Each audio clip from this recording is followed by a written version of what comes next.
Assalamualaikum warahmatullahi wabarakatuh. Perkenalkan, saya Selviani dengan NIM 211-33077.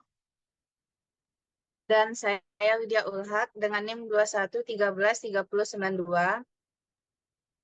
Dan saya Yovela Aulia Rahmi dengan NIM 211333095. Pada kesempatan kali ini, kami akan menyampaikan tugas proyek akhir bagian 3 mata kuliah Sistem Informasi Akuntansi. Berdasarkan wawancara pada bagian 1 dan 2 yang telah kami submit, kami memilih bisnis yang bekerja pada bidang jasa dan dagang, yaitu fotokopi, yang bernama Fotokopi Berkat Doa Ibu. Bisnis ini menyediakan jasa fotokopi dan menjual berbagai perlengkapan alat tulis. Kami mendapatkan informasi atau hasil bahwa Fotokopi Berkat Doa Ibu ini belum mempunyai sistem informasi akuntansi. Oleh karena itu, kami memilih bisnis ini untuk membuat sistem informasi akuntansi agar bisnis ini berjalan dengan baik.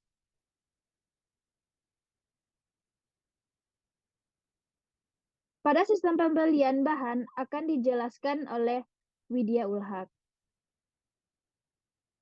Baiklah, terima kasih kepada moderator. Di sini saya akan menjelaskan yaitu data flowchart sistem pembelian bahan untuk fotokopi berkah doa ibu. Yaitu pada sistem pembelian bahan untuk fotokopi berkah doa ibu ini sudah terdapat 4 sistem pencatatannya, itu dari supplier, kemudian ada bagian pembelian, kemudian ada gudang, kemudian ada bagian keuangan. Yang pertama yaitu dimulai dari bagian supplier, yaitu supplier akan membuat sebuah surat order, kemudian menyiapkan nota pesanan, yang selanjutnya nota pesanan tersebut akan beralih ke bagian pembelian, kemudian bagian supplier tadi menerima uang dan selesai. Kemudian masuk ke bagian pembelian yaitu nota pesanan. Dari supplier tadi, bagian pembelian akan mengecek barang, kemudian dia akan membuat daftar barang yang dibeli, kemudian menghasilkan berupa data barang. Nah, dan bagian pembelian ini akan mengirimkan pesanan dari nota pesanan yang dibuat supplier tadi, dan selanjutnya nota pesanan tersebut akan dikirimkan kepada bagian keuangan. Nah, sebelum itu, bagian gudang telah mendapatkan daftar barang yang telah dibeli tadi, dan bagian gudang telah mengirimkan barang dari supplier.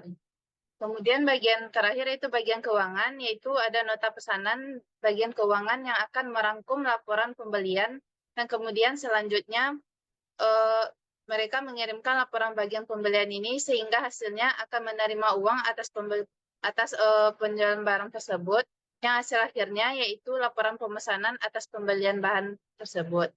Cukup sekian penjelasan dari saya kembalikan pada moderator.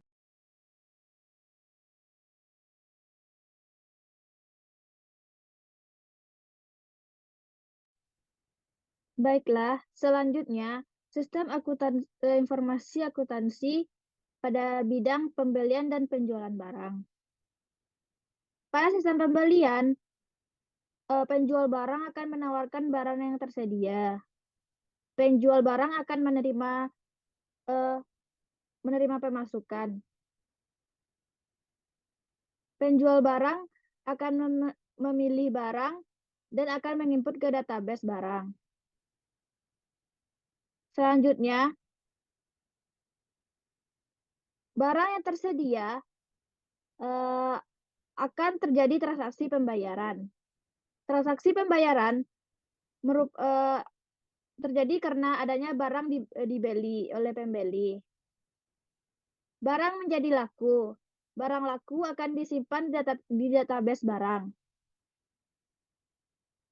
Pada bagian selanjutnya yaitu internal control yang akan dijelaskan oleh Yovela. Kepada Yovela dipersilahkan.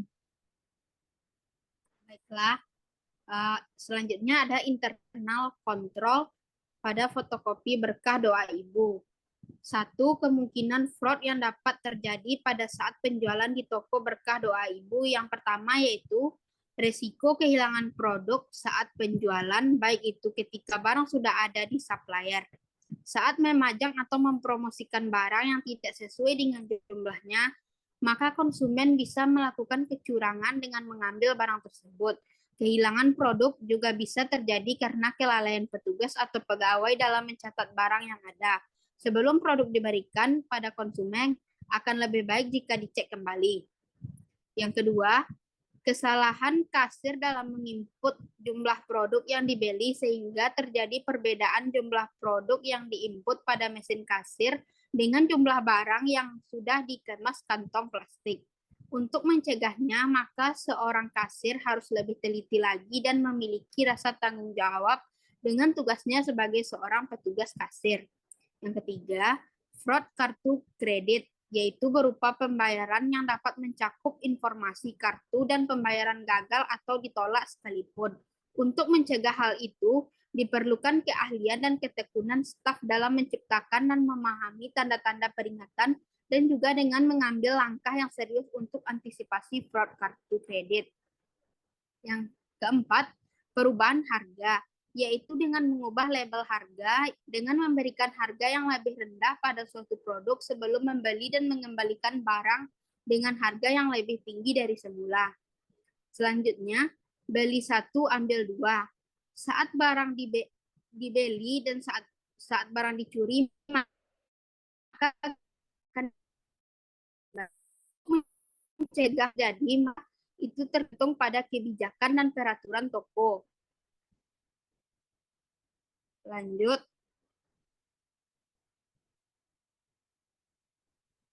Yang kedua yaitu pencegahan lain yang dapat dilakukan untuk mengatasi fraud yang mungkin terjadi. Satu, melakukan pengecekan kembali barang secara acak saat barang masuk dan barang keluar. Dua, melakukan sistem keamanan yang lebih ketat terkait sistem administrasi dan operasional. Tiga, melakukan stock of name setiap hari terhadap produk yang berbeda. Empat, membuat jadwal stock of name secara berkala. Dan yang terakhir, menciptakan sebuah sistem keamanan yang lebih ketat lagi guna mencegah terjadinya berbagai risiko, baik itu risiko yang besar maupun yang kecil. Sekian, saya kembalikan kepada moderator.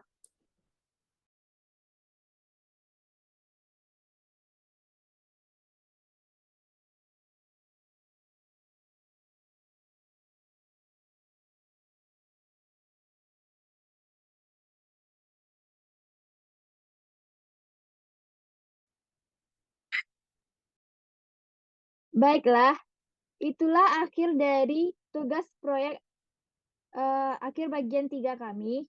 Pada matkul Sistem Informasi Akuntansi, kami akhiri dengan wabillahi taufiq wal hidayah. Wassalamualaikum warahmatullahi wabarakatuh. Warahmatullahi wabarakatuh.